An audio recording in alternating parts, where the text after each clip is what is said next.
Hello, everybody, and welcome back to the Rocky Top Insider Diamond Pass here on this Monday night, March 16th edition, recapping Tennessee baseball's series loss to the Georgia Bulldogs on the road in Athens. Win game one, lose games 2 and 3, the latter of which being a heartbreaker there Sunday in Athens. I'm your host, Jack Foster, joined alongside Ryan Schumpert, as always, here to break it all down every which way. But before we get into it, Ryan, how are we doing?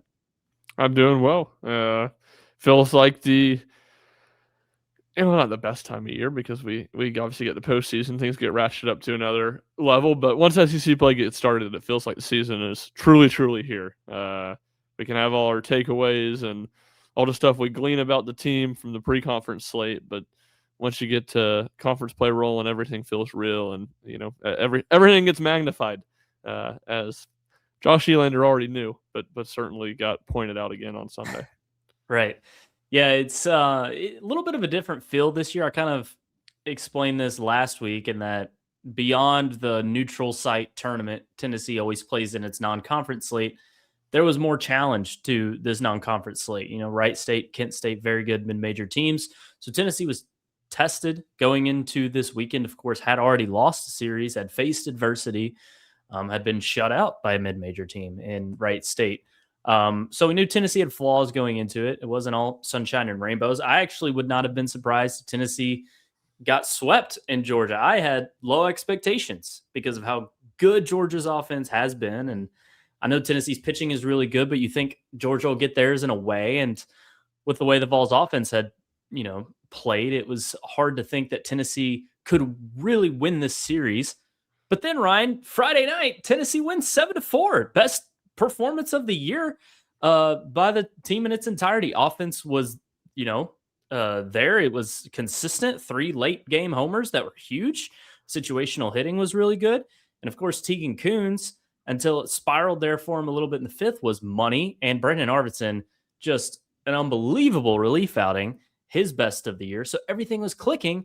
And then it's like, okay, it's all ahead of Tennessee. They can win on Saturday. Landon Mack's been good. You have a full bullpen behind him aside from Arvidson. The way this offense is put together back-to-back games, going back to the 20-run performance in the midweek against Tennessee Tech, you had a lot of high hopes. Lose the narrow one there on Saturday, which it's like Tennessee kind of had a chance to steal it late. But of course, what is the story ultimately on the weekend is blowing a 5-0 lead on Sunday. You tell me Tennessee has a 5-0 lead after the first 3 innings. It's going to be hard for Tennessee to lose that game given its pitching. But some decisions that people on social media will point to and that will be talked about a lot here in the short term, at least, with keeping Brayden Krenzel in, maybe even Evan Blanco in too long. Georgia's able to score 8 runs in the game, a lot of them late, with a huge 7th inning and win 8-7. I think we have to start there, Ryan, right? Just looking back on the weekend, it's like that's where everything, of course, went wrong for Tennessee, and that's the story. Sadly for Tennessee, leaving the weekend in which it had played so well Friday night. Yeah, no, I completely agree. Not just there's just so many elements of it. To lose a serious rubber match, especially after you won game 1. There's always going to be a frustration level there. The 5-0 lead to begin with, the controversial, bad decision by Josh Elander, and then obviously the way the last Saturday games recorded, all those things, stacking up, that made it the moment of the weekend, undoubtedly. And I feel confident that by the end of the season, we'll remember multiple things that happened in that series. But I can guarantee you that in 2 years or something, we will remember Game 3 of the Georgia series to open up SEC play. And I don't think we're going to remember a whole lot that happened on Friday or Saturday. So, No. That's the story. Yeah, 6-3 lead going into the bottom of the 7th. Brayden Krenzel had gotten the final out of the 6th after Evan Blanco allowed a 2-out solo homer. Krenzel comes back in the 7th, and look, Brayden Krenzel's been money all year. Has back-to-back saves entering this past weekend. Great in Texas, great against Wright State. Like, he was putting together some really, really good outings, and you'd be a fool to not have all the trust in the world as a fan or a member of Tennessee's coaching staff in Brayden Krenzel going into this series. But after allowing a 1-out single and back-to-back walks to load the bases, you think, okay, Krenzel's off speed isn't anywhere close to the zone. The fastball is getting eat up. This isn't going well. The command's just not there. And then, but he stays in, and then it's a 2-run single to, an RBI single to one of Georgia's best players, and Daniel Jackson. Another run scores because of the error, and then it's like, okay, that should be it. But no, Callaway comes in and smashes the 3-run homer. So I guess addressing the elephant in the room here, Ryan, obviously you agree that it was the wrong decision to keep Krenzel in that long, but where do you think it really a change should have been made, I guess? Yeah, I think the hindsight, it's easy to say a change should have been made before the Jackson at bat. Yeah. And to me, watching it live, I was like, I would maybe go to the bullpen here. Like, this is, he hasn't looked great, but I didn't hate it. I wasn't like, to me at that point, Tennessee's still up by what, 4 runs? They would have been up 3. They're up 3 runs. 6-3? Yeah, they're up 6-3. So they're still up 3 runs. And Krenzel had gotten a out. I do think in that first walk he had a borderline pitch that would have been a strikeout that went against him. So it didn't just feel definitive to me. Anyone that says they should have gone to the bullpen and said it in the moment, like I wouldn't have been like, oh, that was crazy. Yeah, that would have been a very fair take. It was more, so after. That's the one that feels easy to say in hindsight, and I wasn't just clamoring for. After the Jackson single up the middle, Jay Abernathy kind of bobbles the ball, allows the second run to score. At that point, I think I texted you and a couple other guys watching the game. It's like, why is he still in? Why is Krenzel still in the game? And Callaway had pinch hit for their DH O'Shaughnessy early in the game. And this dude's huge, by the way. Just a massive man coming up to the plate. Krenzel's obviously rattled, like the back-to-back walks after the single, and then an RBI single that ultimately scores 2. It just did not have any good vibes at all. And he had already been, struggling with the rain, asking Ariel for the towel earlier in the inning, or when he entered the game, an inning prior. It just didn't have any good vibes. And sure enough, first pitch of the at-bat leaves the yard.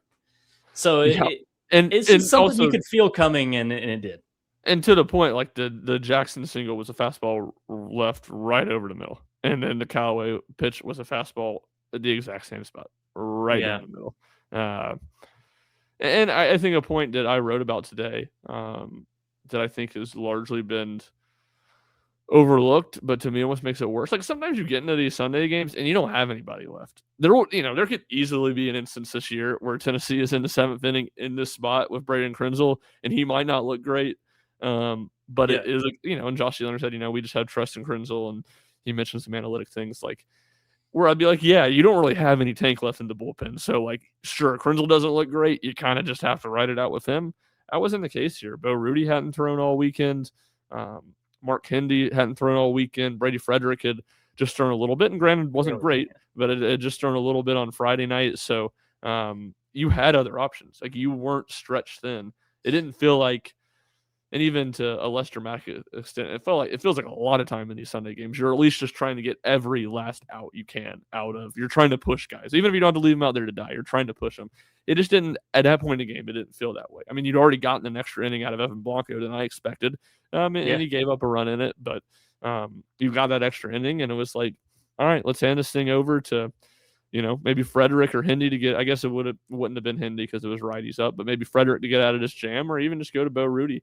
And that's another thing I wrote about today. Like, I think Bo Rhudy deserves more trust than he's getting right now. He blew the save in the opening game against Kent State. And it just feels like, and that was the first save opportunity this season for Tennessee. So clearly on a Friday night, clearly there was a lot of trust in Bo Rhudy at that point.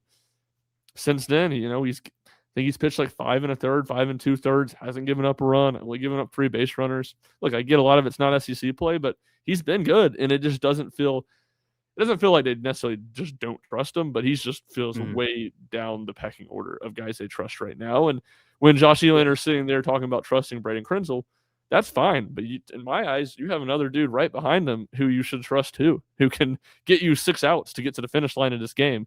Obviously there were 8 outs at that point, but if you bring in Frederick, who you should trust to be able to get 2 outs, which he does, and then Rhudy to go get 6 outs, like there should be more trust. for Bo Rhudy. Rhudy is how I feel right now. No, it's completely fair. I mean, he comes in after Krenzel gives up the 3-run jack, and it's 2 quick outs to end the 7th, and then in the 8th he works around a 2-out single. So he only allows 1 base runner, gets 5 out, and they're still big outs. Like, yeah, Tennessee allows a 5 spot to go down 2, but the game's still within balance. So for Rhudy to just really put an end to Georgia's threat there in the final couple of frames was huge. And you're right. The going into this weekend, it was evident. Arvidson, Appenzeller, Krenzel are your extended relief, high trust guys. Frederick's your top situational guy. Hindi, maybe he can work in. And then Rhudy was just the last. It was like the last case scenario. That was the bottom one. If we run out and go to Rhudy, that was the vibe at least. I'm not saying Josh Elander would have said that, but that at least is the vibe we got watching. And it's fair to say that Rhudy deserves more opportunities. And look, Josh Elander has shown he will give guys opportunities when they earn it. Rhudy, I think, earned himself some in this series finale against Georgia, so maybe we'll see more of him. Yeah, I think we will. And again, none of this is to say that Brayden Krenzel didn't deserve that trust going in and that he's blown all that trust now. Like, that's not the case, but he just clearly didn't have it. So, you had better options. You had other people you could trust in that moment rather than continuing to leave Krenzel out there when he clearly just, did not have command for his stuff, especially, as you said, the off speed. Needed to recognize you had the luxury to bail Krenzel out in that scenario. Yes. It wasn't Kirby Cannell Sunday in Lexington, Kentucky, where you're just like, well, we're just going to outscore you, buddy. No, you're going to score like 5 to 6 runs, but by God. Kirby just throw it over the plate. And Kirby throw it over the plate and they hit it out of the park. That's okay. Just keep throwing it over the plate. We're going to keep throwing strikes. Yeah. I'll never forget that game. I was like, oh my God, Kirby is still out there. But Christian Moore just keeps hitting home runs. 3 home run game for Christian Moore. Yeah, 3 homers, yeah. And then what? Marcus Phillips came in and got the last 2 out or the last out? I think it was just 1. Yeah, I think it was just 1 too. Yeah. But anyway, yeah, so unfortunately that's how the game ends, but it's such a heartbreaker because we talked about it.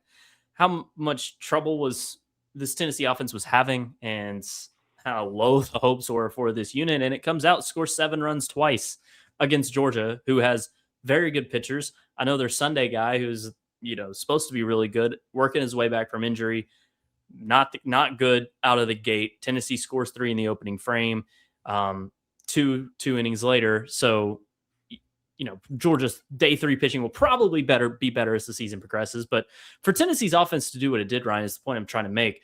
I know that late game Saturday, lots of wasted opportunities, especially in that 8th inning with runners on 2nd and 3rd. That's a tough pill to swallow. And even on Sunday, in the middle innings, there was a chance for kill shots. Yeah, the 4th inning. There was a chance for a kill shot, and it just didn't happen. You strand a couple of runners. So there was flaws still, but at least this offense was never lifeless. Even on Saturday when it scored 2 runs, it was doing something consistently. So am I crazy? I don't think this is a crazy take at all. I think most would agree with this. It's just I feel better about this team, honestly, Ryan, leaving this weekend. And I know they blow a game that they should not have to lose the series, but I feel like this Tennessee team can compete with the top tier of the SEC. And, they showed that a little bit this week, and they should have won the series.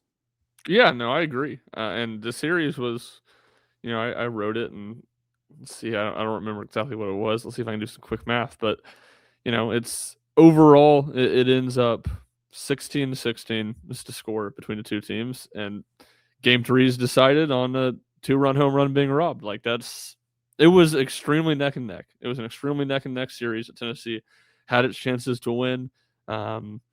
And yeah, we'll see how good Georgia is. It wasn't like they're extremely battle tested in the non-conference play, but maybe a little overrated. But they're in the top 10, and I'm sure they're going to be good. I'm sure the offense is going to be good. I feel confident of that. So yeah, I feel better. I would have told you, going into the weekend, my prediction, I said I thought Tennessee would win 1 game. If you would have told me what was more likely, getting swept or winning the series, I would have said getting swept. So I feel better about this team. And, a point that I think we made on here last week too, like SEC doesn't look great. Now, I will say two of the teams that do look pretty darn good are Mississippi State and Texas, and Tennessee's got to play both of those. Mhm. But LSU looks very flawed. Vanderbilt looks very flawed. Alabama, Kentucky swept Alabama. Tennessee gets both those teams. So it's not like there's other teams figuring stuff out in this league and on Tennessee's schedule. And I do think you saw Tennessee figure some stuff out. No doubt. They were the better team. Like, there's no way they weren't. Like, Tennessee was just the better team in Athens. And on the road, be able to do that to open SC play, very impressive. I mentioned in my, just recapping the weekend, Georgia was the better team game too, but Tennessee could have stole that one, They had the opportunity to at least do it. And they, of course, were the better team on Friday and Sunday. By the way, the thoughts on robbing the homer. What was your takeaway there? Do you have one? I mean, it's just a brutal play for Stone with the bat spike and everything. Of course, it made McAfee today. But did you think it was an all-world catch, or were you like, maybe not as great of a play as some are making it out to be? Where do you stand on that? Yeah, I mean, it was a really good play. I don't know if it was the best play I've ever seen, but I mean, it was a really good play, and especially I think you put in and consider the stakes. And some of it's hard to tell from the angle, how far over he goes with the glove and stuff like that. But I think it's a really nice play, no doubt. It's good by Stone Lawless to put a good swing on it like that, right? Yeah. Like, he's had his struggles at the plate, and he basically sent it out the yard with the game on the line. So, yeah, and I think you have to acknowledge that, Stone did, come up to the moment and deliver. And I think that's something I would say too. To me, that's a positive is Tennessee has this back-breaking 7th inning, where they blow the lead and things really spiraled on them. And even the 8th innings when they got the 1-2-3 up, it felt like they're going to do something. It's going to start here, and it didn't do anything in the 8th inning. And so for them in the 9th inning to make it a game, I think is a sign of growth too. Just of they didn't fold, they didn't wilt in that spot. It didn't end up being enough to win. But Blake Grimmer goes out there and sets the tone.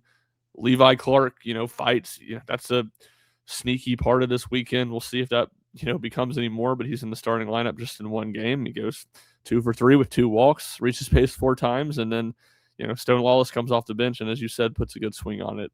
Not that he just was unbelievable at the plate this weekend, but he hit a home run on Friday too. That was a positive to continue to fight. And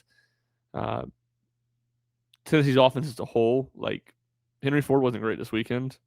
He had some big clutch hits as he always does, but it wasn't like he just was all world. It was the guys that Tennessee needs to step up.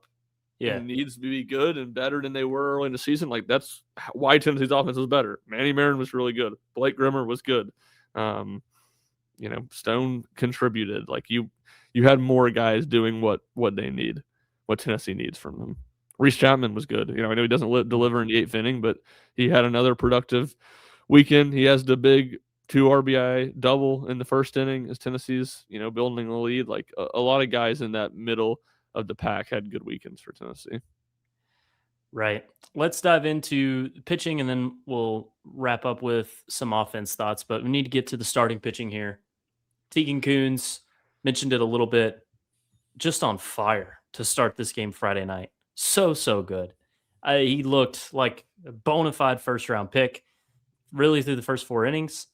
But then in the 5th inning, things just rapidly spiral on him with all with 2 outs.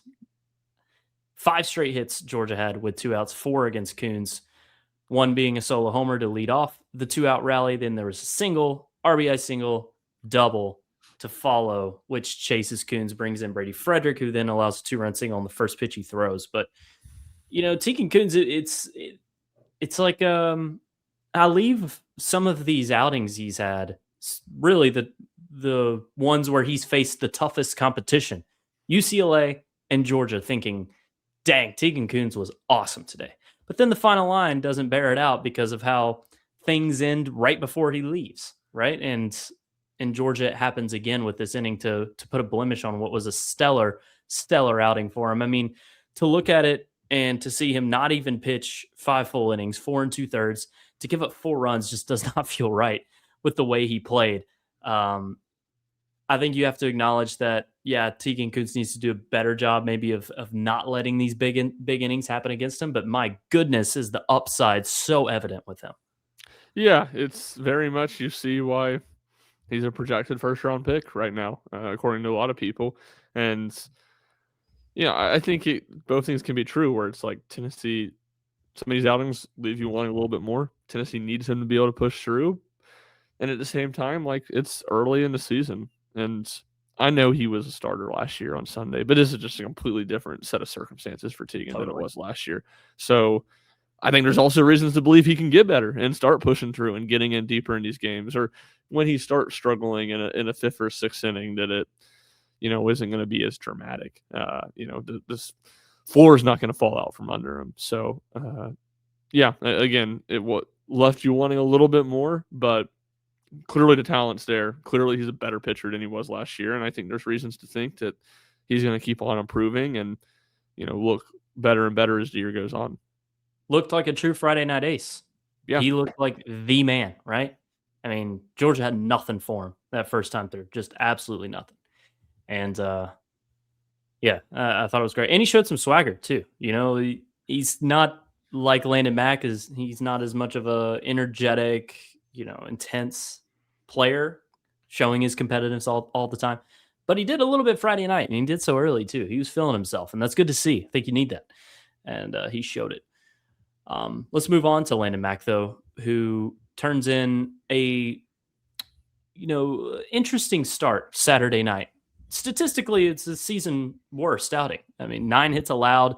That's the most. 4 runs. That's the most as well. Walks tied the most at 4. It's back-to-back 4 walk outings for him. And then he strikes out his lowest total with 4. So there's a lot of fours on his final line. But he reaches 100 miles per hour on the gun in this game. First time he's done that. Josh Elander was, of course, impressed by that. Shows capability to work out some jams again, which he's done all year long. So there were things to obviously like with Landon Mack. He competed at a high level, but also he gets hit around a little bit, and the command leaves him in the 4th inning, giving up 2 walks, and in the 6th, his final inning, gave up 2 walks as well. So there's obviously holes in his performance, some good, some bad. An eventful outing that I'm not really too sure how to feel about it. I'm. It's the biggest question mark of the weekend for me is what the takeaway should be about this Landon Mack outing. I'm curious to hear your thoughts. Yeah, I think I'm kind of with you. I think it's the walks that I point to. Like, he's not a huge strikeout guy, and he's going to give up contact. So because of that, like I want to see the free passes go down, the walks go down. And I think that as much as anything is what got him into trouble, what kept him from being able to get some clean innings. He gets 3 double plays to right. He did have a lot of help with his defense. Yeah, that's a good point. So that's, it's good that you're getting ground balls in these moments where you're trying to get good ground balls. How replicable is that? That's something that I just, I wonder, not to say that it isn't, but yeah, I'm kind of with you. I don't think it was a terrible outing by any means. He exited with Tennessee they weren't winning, but they had a chance to win the game when he left the game. And that's always, if you do that, and it's not like you gave up 6 runs in your offense to just score 7 or something like that. If you do that, like, you can't be, it's not a terrible start by any means. So, wasn't the most impressive outing, but I didn't think it was terrible by any means either. Right. Look, Josh Elander, if he was here, I mean, if he were to repeat his words after Saturday's game, he'd say it was the best he's seen him as of all. I was a little surprised by how high Elander thought of that outing. You could tell Josh was really proud to see 100 on the gun. But I just point to the early game homers he allowed. Those 2 early home runs, and also there were 2 other instances. Georgia flew out to the warning track. Those could have been gone. They were very close. So he was getting hammered. True. He was getting hit hard early in that game. He was getting hammered. And that was early. He adjusted well. But I just think about that. And against SEC competition, if that's going to happen a lot, while yes, this Tennessee offense may have turned a corner, you don't want to see that too often. So I think there's a little bit of worry here like we're talking about, but still, you have to laud Landon Mack for his ability to compete and to truly never let things spiral. Like we talk about Tegan Kuhns giving up a big inning. Of course, what Brayden Krenzel did in the seventh. I just have a hard time seeing that ever happen to Mack. He gives up a couple homers, which is how Georgia scored its runs against him. But he's so good with runners on. He's just so good with runners on. Yeah, And that's why, last point here, that's why he was left in with the bases loaded, by the way. Yeah. That is why Elander kept him out there. He gets a ground ball to Ford. Yeah, he never seems rattled. Yeah. Or overwhelmed, bothered by a moment. Right. Let's move on to Evan Blanco wrapping up our starting pitching discussion here. Like Tegan Kuhns, what a start for Evan Blanco. Perfect game for a long time. I can't remember when it was. It was the 1-out walk in the fourth that ended the perfect game. So he was 3 up, 3 down for the first 3 innings, 9 up, 9 down. Gets an out in the fourth. Yeah, 5 strikeouts, gives an out in the fourth, and then command leaves him a little bit. The weather was bad on Sunday. They're in the middle of the game, especially with the rain. And we've seen Blanco not be his best self in bad weather. But, he's able to work around it. And we kind of already discussed how his outing ended, coming back out in the 6th and giving up that 2-out homer. Was shocked to see him even come out in the 6th inning. Did a good job to get 2 quick outs before that homer. But I think our opinions have to be higher of Evan Blanco after today. It's still to be determined if he can effectively get you through the lineup like twice, very effectively. But my goodness, has he been so good, Ryan, the first time through. And if his command if he can stay in the zone and not give up the free passes, he is not giving up hardly any hits this year. He's just not getting hit around. And I feel like he's been a plus for Tennessee so far, and certainly was the vast majority of this game. Yeah, exactly. I mean, I still, even if you want to call him struggles, it's not like he had been terrible by any means early in the season, but just his imperfections, the higher walk and hit batters mark that we talked about some last week. Even then, I still felt like I think he can be a guy that, just what you said, on Sunday you're looking for, get you 2 times through the lineup, maybe a little bit of change, and that's what he did in this outing effectively, even getting into the 3rd time through the lineup. And you saw things get rocky, but I think, to your point, it was just kind of the dominance at the start that jumped out. It doesn't change the dynamic of thinking like, all right, man, his stuff is just so much better that he can really, work deeper into these games. But it feels like he's more capable of maybe neutralizing these top offenses, whereas you're not watching him on Sunday just kind of hoping that he can get you through 4 innings, giving up 2 or 3 runs, and maybe have a little bit more confidence to hold them at bay the first time or 2 through. And, after that, to me, anything's gravy. The strikeout numbers for him this year have been very impressive. They were early against weaker competition, but he showed it again in this Georgia outing. Of course, 5 Ks in the first 2 innings, which was incredible. But even in the 4th, man, after he allows his first 2 base runners via walk, the second one being a 4-pitch walk as weather got bad, he gets 2 huge strikeouts against O'Shaughnessy and Henry Allen to strand the runners. And I thought that was massive there to end the 4th. Comes out in the 5th, and that's when things really got rocky for him. I thought that would be his last inning. It wasn't. But I think we have to recognize those strikeout numbers, and it's been a surprise that they've been that high. Yeah, they really are. I mean, it was not this way for him at Virginia. I think, almost interestingly, it was especially not this way for him in 24, which was his best year at Virginia, when he was the ace on a team that made the College World Series. It was very much pitch to contact, and really the strikeout numbers went up last year, even though he struggled and was hurt at times. So playing, right?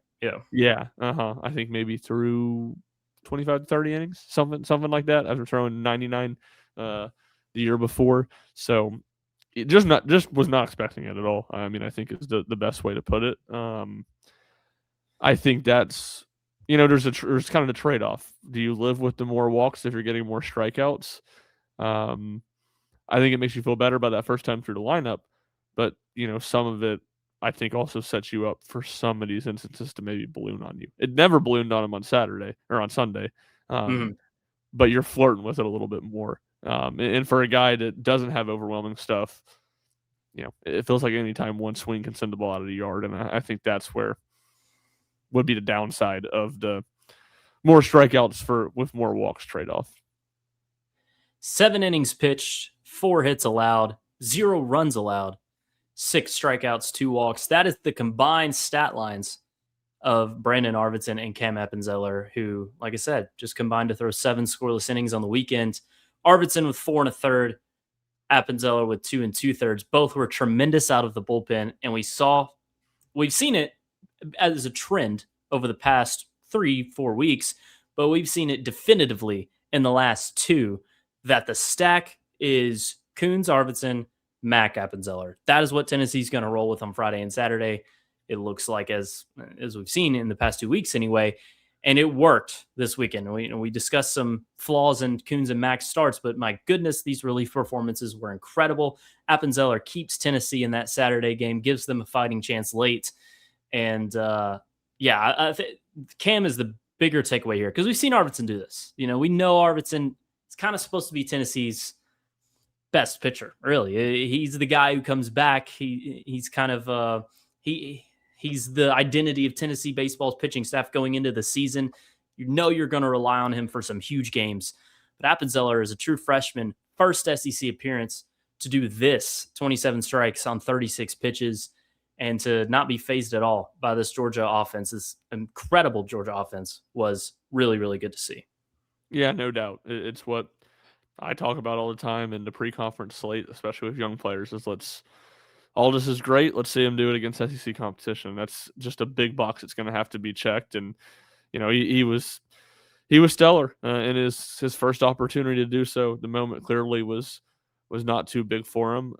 I think there'll be another box to check when he's in that spot with a 1-run lead or a 2-run lead, as opposed to being keeping behind. the lead. Right. Yeah, keeping the lead. Not that it's, like Tennessee was completely in the game, so it's not like it wasn't high stakes when he was pitching. But there's stuff to ratchet it up another level. But just a tremendous first showing in SEC play. And then I think the thing with Arvidson and how good he was.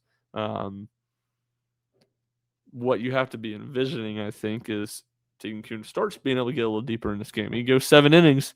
Well, then you throw Arvidson in there for 2 innings to wrap things up on Friday, and then you have him able to come back in a big spot on Sunday for an inning, and you can be all the more aggressive with those guys. So that's one of the things that you talk about, that stack that we're starting to see. That's one of the things that Tegan being better and not giving up runs in the middle innings and being able to get deeper in the game is important just from what's on the scoreboard. It's just as important because of what it can mean for how Tennessee uses Arvidson over the course of a weekend. Yeah, I completely agree. I wonder if Elander pulls Krenzel if Arvidson isn't spent on Friday. And I don't know for sure, but it is at least worth considering. Like, if you had Arvidson in the chamber there, do you make a change before Callaway's at bat? I don't know. But yeah, look, this is what I think what fans wanted to see from Arvidson. What was the upside here with him coming back? You see it. The performance like this earns the win on the game, and was just straight up dominant against Georgia's offense late. So look, and with both of these guys, it hadn't been just complete dominance in the non-con slate either.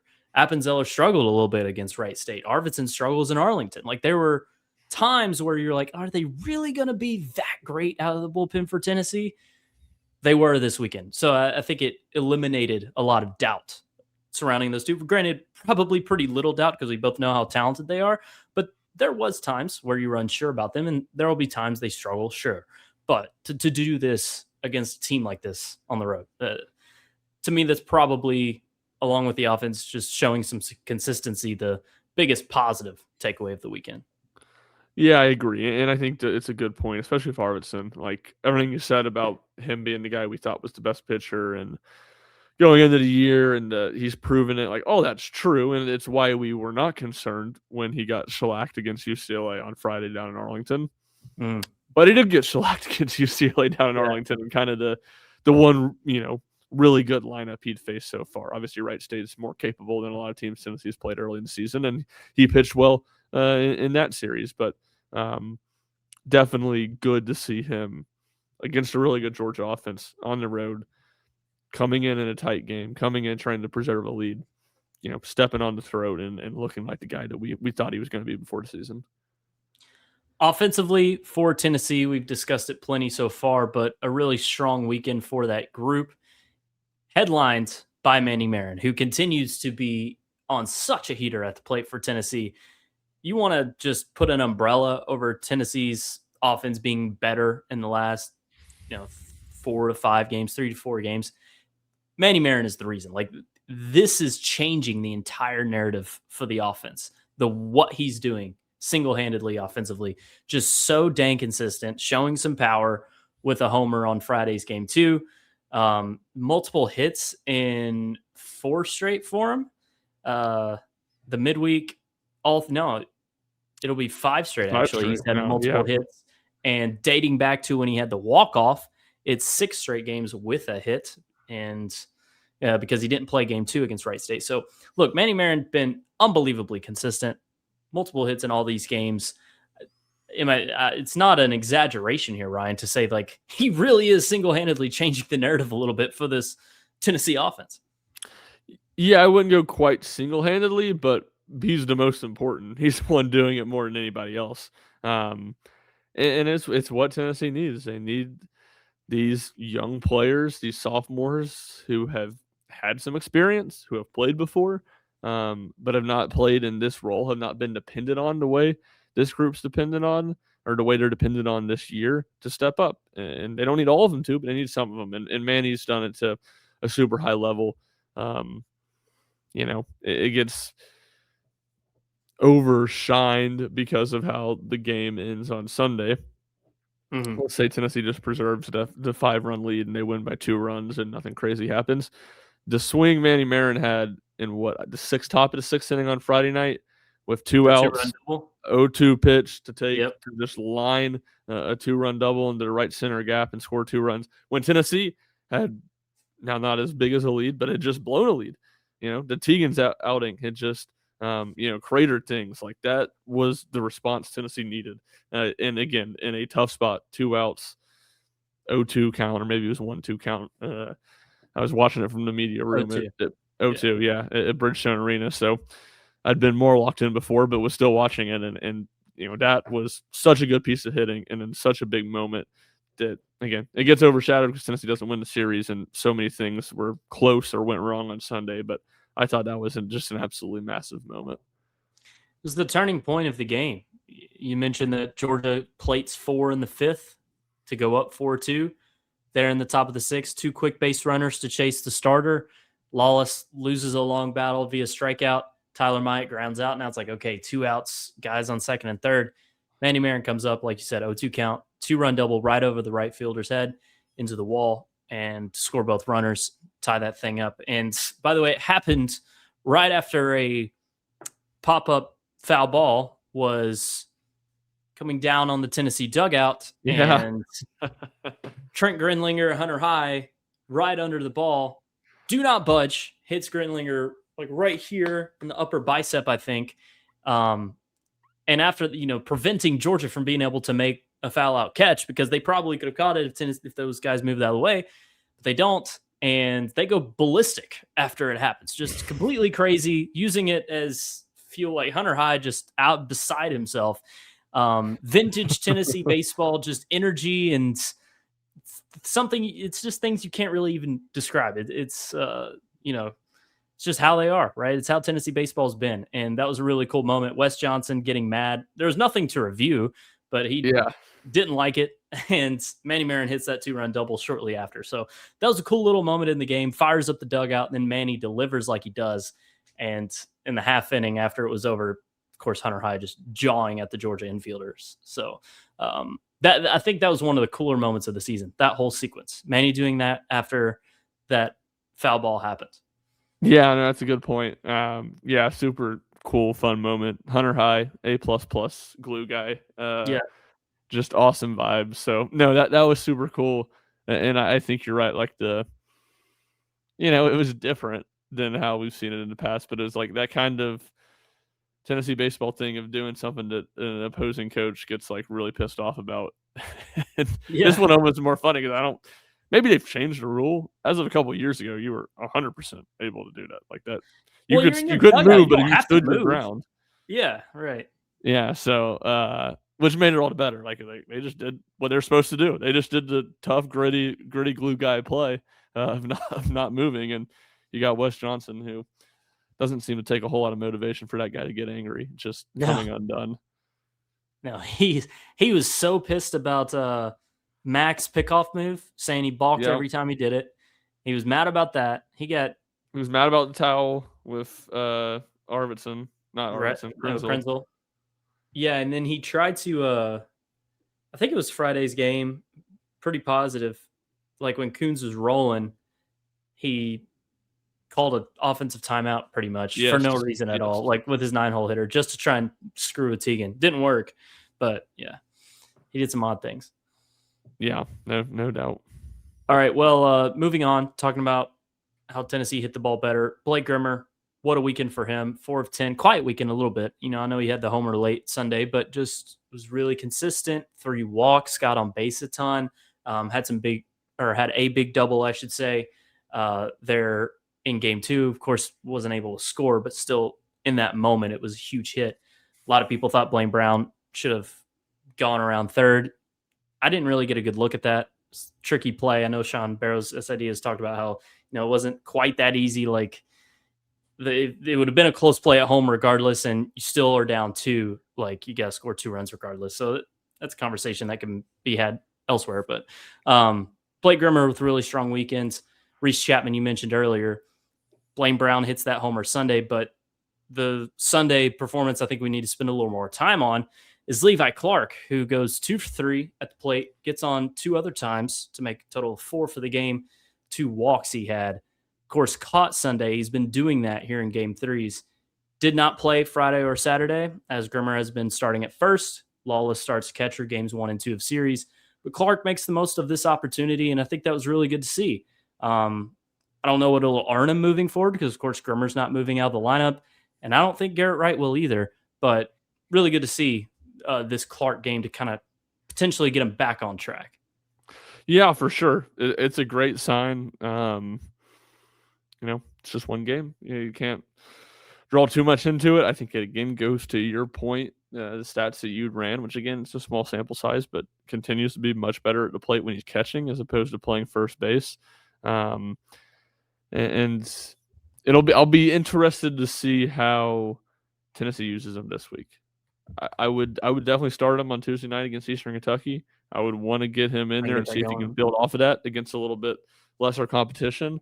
But to me, it's interesting how Tennessee handles it. You're trying to get his confidence back. You're trying to get him going, but I don't know if you necessarily want to completely throw him back in the fire yet. So I'm really curious. I don't know exactly the best way for Tennessee to handle it, but it's certainly a good sign. And if he can continue to build on it, that's just another guy that we're talking about, how we expected more out of him. And all of a sudden, Tennessee's offense can look a little bit better and a little bit better and a little bit closer to what we thought it might. Yeah, I don't want to use this as any sort of, bashing Stone Lawless or anything like that. Like he's had solid moments, hits a homer Friday, almost does on Sunday. But I think the opportunity for Levi Clark right now is behind the plate because Grimmer's not coming out of the lineup. Blaine Brown's not.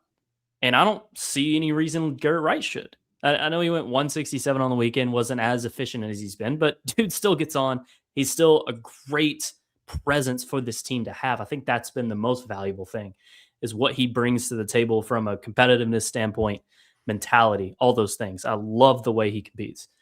So with those 3 guys being kind of locks right now in Grimmer, Wright, and Brown, there's just really no easy path for him in the field aside from catcher. So I think if he does start to get into a groove, the opportunity will be to start 2 games at catcher on the weekend.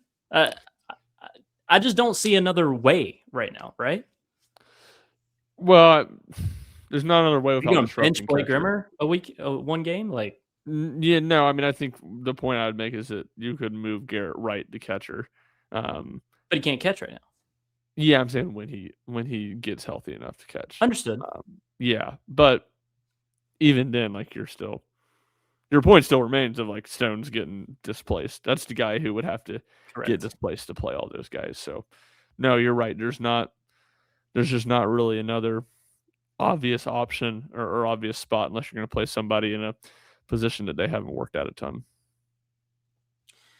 Feels like the most optimal 9 for Tennessee does include all these guys we're mentioning: Clark, Brown, Wright, Grimmer, with Clark at first, Grimmer, Brown in left, right behind the plate, and Brown/Grimmer at DH. It feels like, because we know how talented Levi Clark is, right? He was expected to be one of the better players. So if everything's just reaching the best level it can, those are the 9, it feels like, for Tennessee. That requires Garrett Wright to become 100% healthy to catch. It requires Levi Clark to prove it a couple more times that he's back on the right path. So we'll see what happens. Yeah, and I mean, I think it's worth noting too, like, not all these guys are just like flawless. Of course. They're all capable of going through droughts and this Yep. stuff kind of working itself out. And I think because of all that, like, it's just, we talk about this as, somewhat of a problem, and it is somewhat of a problem. It's like, how did all the puzzle pieces work together? It's just good to have options. And again, we're probably getting ahead of ourselves on some of this stuff with Levi Clark and all these guys, but it's a different conversation than we've been having of just like, can anybody step up and give Tennessee life? You're seeing Grimmer and Wright get healthy and give Tennessee life, and now Clark, even though just one game, but starting to show what we thought he was kind of capable of. Yeah. Henry Ford only has 3 hits on the weekend. Feels better than what the stat line indicates because of how big his 2-run single was on Friday night in that 7-4 win in the 3rd inning to really get Tennessee on the board first, going out of the gate a little bit early in the game. And then on Sunday, he has the 2-run homer in the 3rd inning. He put Tennessee up 5-0, which was such a big deal at that time. It was the first batter Georgia reliever Pruitt had faced too. So that was a big moment in the game. So only 3 hits, but Henry Ford with some big moments. And we had talked about how he'd kind of been the Gavin Keelan of this team so far. Lots of consistency, singles. This weekend is a little bit of a different story. You saw the power, right, from Henry Ford, and with the solo homer Friday, which I didn't mention while I was going through his hits late in the game. So 2 homers on the weekend, clutch hits. Henry Ford is that dude for Tennessee. I tweeted, he just is proving he's that dude for Tennessee this year, right? That's going to lead this offense, which is what we expected. Yeah, he's living up to the hype, looking like what Tennessee needs. Again, I think I've made this example before, but it's like he was the one up with the bases loaded in the 4th inning when 2 outs, since he had a chance to blow the game open. He doesn't get the job done in that spot. It was surprising. That's the best thing you can say about him. When he's in that spot, you expect him to come through, and obviously nobody. And I think they had the stat. I can't remember what it was. Maybe he was hitting like 570 with runners in scoring position. Like, no one does that. Him not getting the job done in that spot that's baseball. That's not like ripping on him. That's just not going to happen every time. And that speaks to how good he has been in that spot. Like, that's, you expect him to get the job done. Right. Yeah, I just think it was good to see the power numbers there from Henry this weekend, and also his ability to continuously come through in moments like that. I know you mentioned the bases loaded situation, but I have a lot, even more confidence in Henry Ford going forward after the series, despite the 3 for 14 line he had. Another important conversation to have to kind of probably wrap things up here with the offensive conversation is the second base discussion.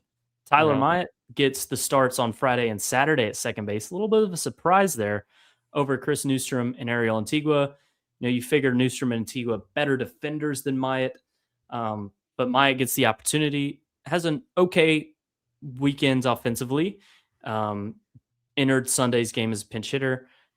But look, he made a fantastic play Friday night defensively. They're deep in the 4-hole playing the shift. Incredible diving stop in the outfield on a ground ball and gets the out throw on time. So he showed his defensive chops, right? And we know he's been a little more consistent than Chris Newstrom offensively, I think. Certainly better than Ariel. So this could be a thing we see more of, right? Tyler Myatt starting at second. Yeah, I think it's just by far the spot on Tennessee's roster that is the most open right now. That, no one's just taking that job and running with it.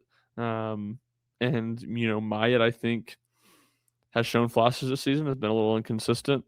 I think it's a big jump for him from JUCO ball to SEC, which to me makes sense that you would maybe give him a little bit more leeway and give him a few more opportunities. Certainly, he has a way higher offensive ceiling than Ariel. I think Newstrom has a high offensive ceiling too, so I wouldn't say that that's way different, but it makes sense. I do think that allows you to maybe tinker with some righty lefty stuff in the lineup, just with Newstrom being a left-handed bat. You don't see that a ton, left-handed hitting second baseman, but that feels like the spot that's most up in the air for Tennessee right now, and they have options and kind of definitely varying looks when you throw Ariel as the defensive guy, contact hitter, with Myatt and Newstrom, who both have a little bit more power from both sides of the plate.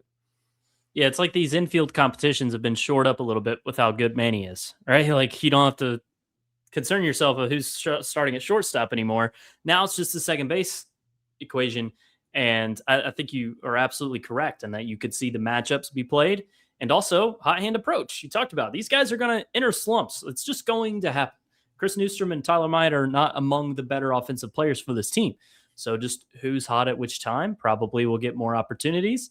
And as much as I say it, I think Ariel Antigua will once again most likely be a late game defensive sub. Like that is just probably where it's going to end up. Yeah, probably so. And maybe like last year too, where he gets some spot starts here and there when guys are struggling, and you want to give him a chance and try to provide a spark. But it doesn't seem like the hitting revelation or the huge steps that you wondered if they were possible after he had a big off season. That doesn't seem to be coming. Final note here, talking about the offense, not ending on a super positive note here, as Jay Abernathy struggles 1 for 12.